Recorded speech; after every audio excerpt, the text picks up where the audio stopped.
Everything happens for a reason. A man whose home was pillaged by the UIR, whose legacy was ripped to shreds by the Swarm.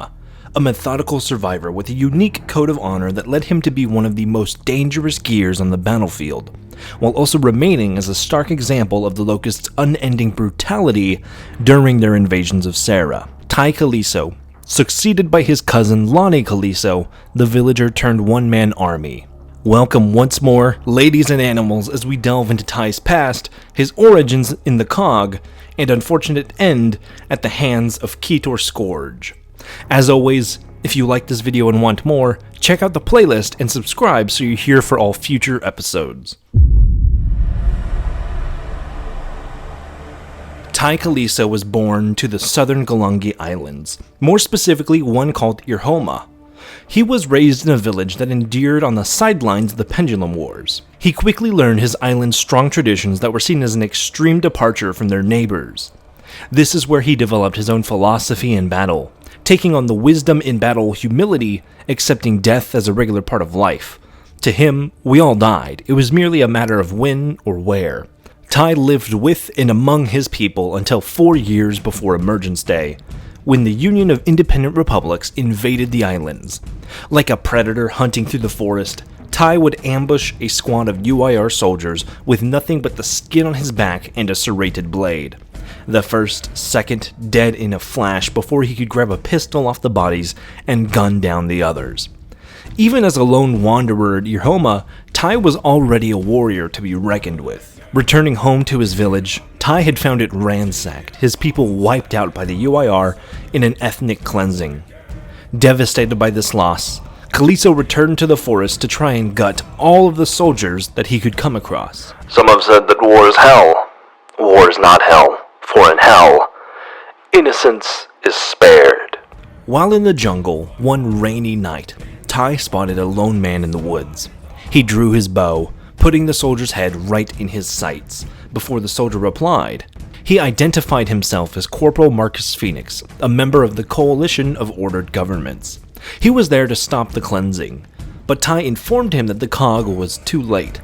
Nevertheless, Marcus was impressed by Tai's form and invited him to join the COG. With everyone he had ever known dead and gone, no life for him left here in Irhoma, Tai agreed and enlisted into the COG C Company with Marcus Phoenix. Tai's first major conflict was with Operation Leveler at the Battle of Aspho Fields.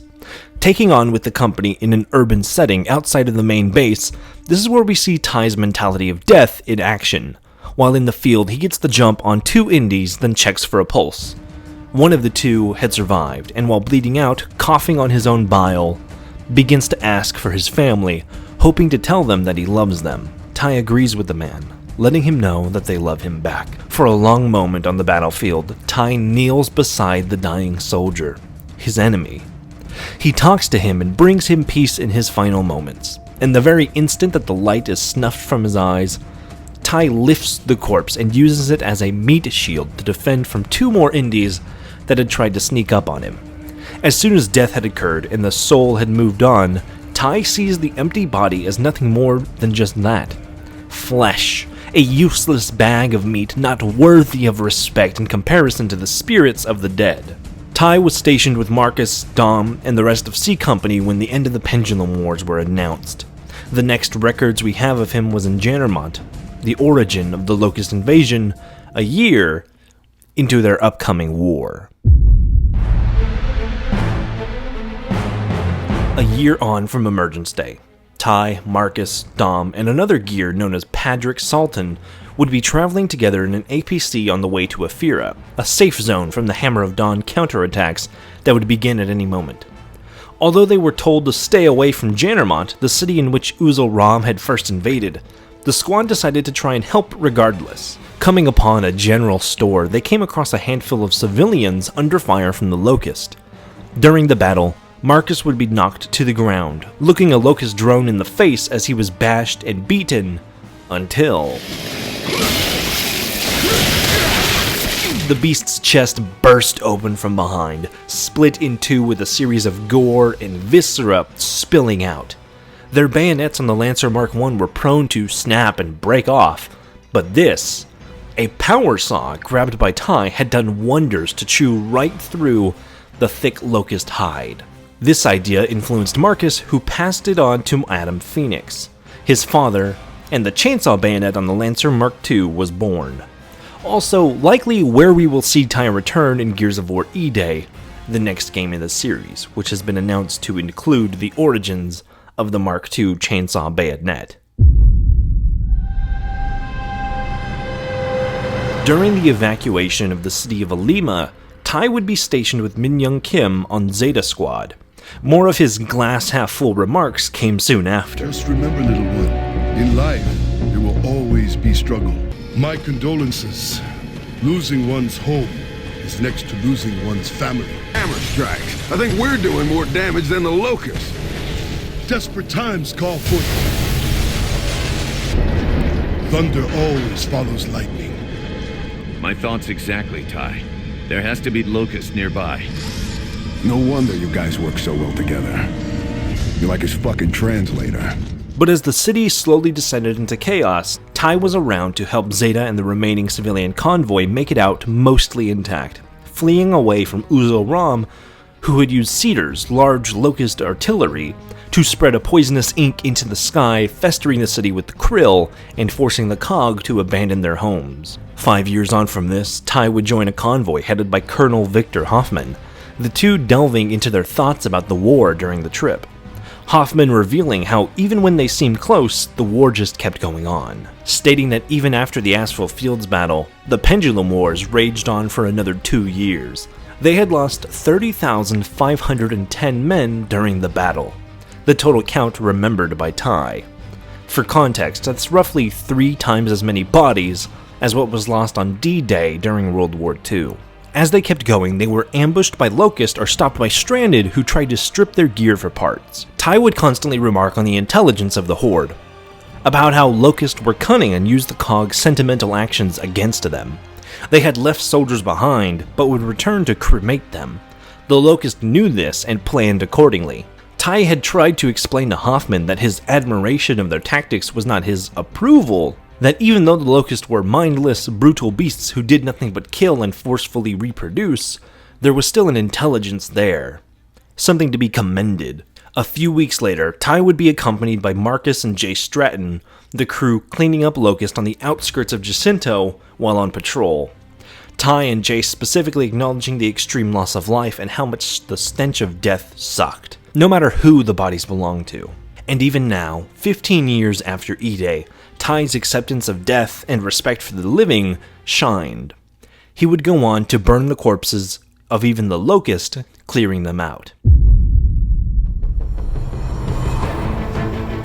A few days after that, the Locust would push on to the Jacinto Medical Center where Tai and Delta helped keep them off.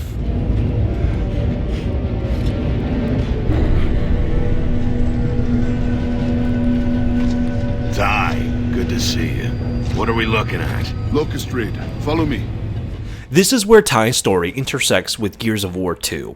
Hooked up with Delta, he pushes along beside Marcus and Dom as the most recent Locust offensive is pushed from the city. I like the glow of Locust blood in this life. You got a sick mind, Tai. A few hours later, he and everyone else would push towards Landdown. The Operation Hollow Storm had begun. All forces of the COG were mobilized for a gigantic offensive into Locust territory. In the rear flank, Kaliso was just like all the other gears, marching slowly towards the drop site. The city of Landdown had been taken by the Locust early on in the war, and as a catalyst for the start of their invasion. Tai prophesized it as a dark omen that they would return. Arriving into Landdown itself, Tai's rig was destroyed in a surprise attack by Locust tickers, small animals from the hollow strapped with tanks of emulsion, crawling from the flaming wreckage alone. Kaliso had lost another squad as he regrouped with Delta, and they drove a wedge through the city, helping lead the COG convoy to their staging ground.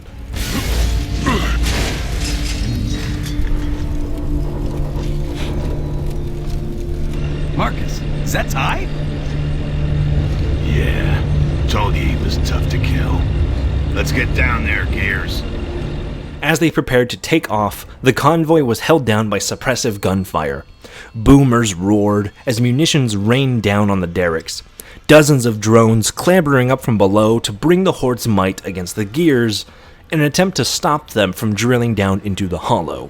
As Delta attempted to start their rigs out, a new threat emerged. Ketor Scourge, the great Locust priest who had taken over the horde after the unexpected death of Uzel Ram just a year prior. Lunging from below, Scourge made an entrance as he cut a COG Centaur, a tank, directly in half. Jumping aboard the derrick to stop Delta, Scourge was halted by Dizzy Wallen, their driver. Shit! What the hell is that? Hold them off, boys! Get your asses down there! In a pod separate from Marcus and Dom, Tai left his partner, Benjamin Carmine, as he also hopped down to help the cowboy take on this extreme Locust foe.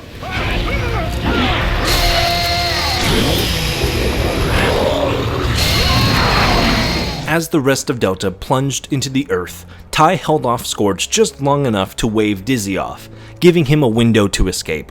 Eventually losing the duel against the Ketor, Kaliso was taken prisoner by the Locust. He was processed, a function that is used to slowly break down and torture humans, often ending in just flat-out death. What the hell are the Locusts doing taking prisoners? They're locking people up in these things, taking them deeper into the hollow. They're gonna process me, man. Whatever that means. Shit, I saw these Locust bitches some process! Come on, we need to check this out.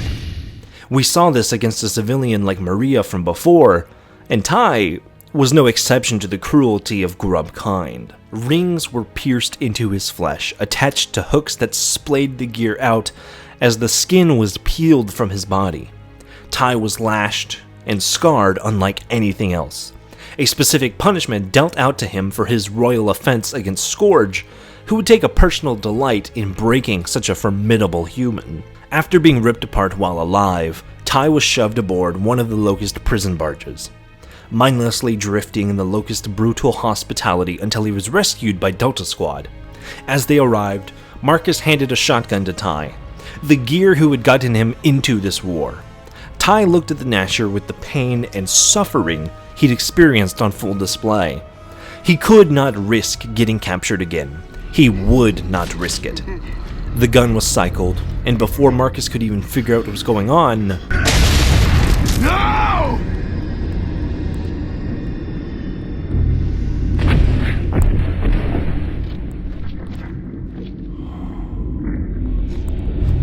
I told you they're breaking people! I could hear them screaming from the docks! I can't believe they did that to Tai. He survives everything, doesn't he? Let's just get the hell out of here. Kaliso's life had been claimed by the Locust Wars.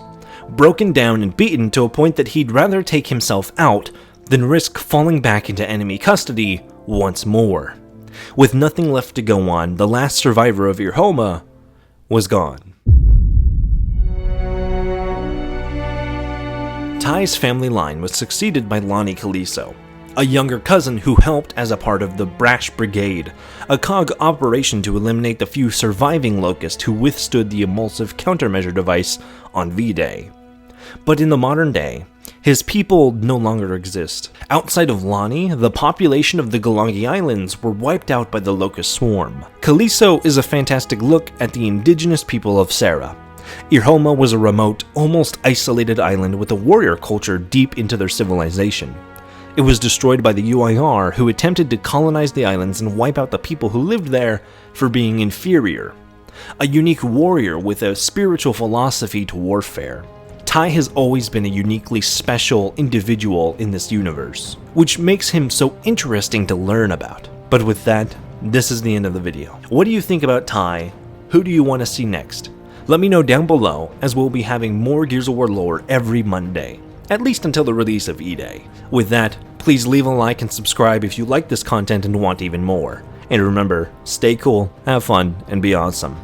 Buster out.